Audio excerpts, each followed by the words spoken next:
Hi friends, welcome to அல்மவீராஸ் channel and vlogs. நம்ம இன்றைக்கி சூப்பரான சுவையில் எக் ஃப்ரைட் ரைஸ் தாங்க செய்ய போகிறோம். நல்லா ரெஸ்டாரண்ட் ஸ்டைலில் ரொம்பவே சூப்பரான சுவையான எக் ஃப்ரைட் ரைஸ் எப்படி செய்யறதுன்னு வாங்க பார்க்கலாம். இப்போ அடுப்பை பற்ற வச்சு கடாயை வச்சுக்கலாம். கடாயை வச்சுட்டு கொஞ்சமாக எண்ணெய் சேர்த்துக்கலாம். எண்ணெய் நல்லா சூடானதுக்கப்புறமா நல்லா பெரிய வெங்காயமும் ஒரு வெங்காயத்தை நல்லா அந்த அளவுக்கு குட்டி குட்டியாக கட் பண்ணி வச்சுருக்கேன். வெங்காயம் சேர்த்துட்டு ஒரு பெரிய கேரட் 10 பீன்ஸை நல்லா அதையும் இந்த அளவுக்கு குட்டி குட்டியாக கட் பண்ணி வச்சுருக்கேன். இப்போ கட் பண்ணி வச்ச பீன்ஸையும் கேரட்டையும் உள்ளே சேர்த்து நல்லா வதக்கிக்கலாம். இந்த வெங்காயம் கேரட் பீன்ஸ் நல்லா அடுப்பு மீடியம் ஃப்ளேமில் வச்சு ஒரு 5 நிமிஷம் நல்லா இந்த அளவுக்கு வதக்கியாச்சு. நல்லா இந்த அளவுக்கு காய் வதங்கினதுக்கப்புறமா இப்போ இந்த எக் ஃப்ரைட் ரைஸ்க்கு நான் 3 முட்டை எடுத்திருக்கேன். 3 முட்டையை நல்லா உடச்சி ஒரு பவுலில் சேர்த்துட்டு காய்கறி நல்லா இந்த அளவுக்கு வெந்ததுக்கப்புறமா அது லைட்டாக ஓரமாக தள்ளி வச்சுட்டு அதிலே இப்போ 3 முட்டையை சேர்த்துக்கலாம். 3 முட்டையை சேர்த்து முட்டை நல்லா இந்த அளவுக்கு வதங்கினதுக்கப்புறமா இதில் கொஞ்சமாக உப்பு சேர்த்துக்கலாம். கொஞ்சம் மஞ்சள் தூளும் சேர்த்துக்கலாம். மஞ்சள் தூளும் உப்பு சேர்த்துட்டு நல்லா அந்த காய்கறியோட முட்டையும் காய்கறியும் நல்லா வதக்கிக்கலாம். நம்ம ஃப்ரைட் ரைஸ் மிக்ஸில் கொஞ்சம் உப்பு இருக்கும், அதனால் இந்த முட்டைக்கும் காய்கறிக்கும் மட்டும் நம்ம உப்பு சேர்த்தா போதும். நல்லா இந்த முட்டையும் காய்கறி நல்லா ஒன்று சேர்ந்து நல்லா அந்த அளவுக்கு வதக்கியாச்சு. இப்போ நம்ம வடித்து ஆற வச்ச பாஸ்மதி ரைஸு உள்ளே சேர்த்துக்கலாம்.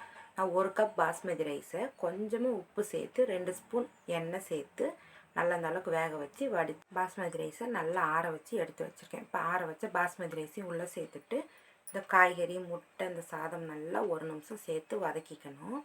அடுப்பை மீடியம் ஃப்ளேமில் வச்சு நல்லா அந்த அளவுக்கு வதங்கினதுக்கப்புறமா இப்போ ஹாப்பிமா fried rice mix green colour தான் எடுத்திருக்கேன். இதையும் உள்ளே சேர்த்து நல்லா 2 நிமிஷம் வதக்கிக்கணும். நம்ம ஃப்ரைட் ரைஸ் மிக்ஸ் சேர்த்துட்டு அடுப்பு சிம்மில் வச்சு ஒரு 2 நிமிஷம் நல்லா வதக்கிக்கலாம். இப்போ ஃப்ரைட் ரைஸ் மிக்ஸ் சேர்த்து நல்லா 2 நிமிஷம் வதக்கியாச்சு.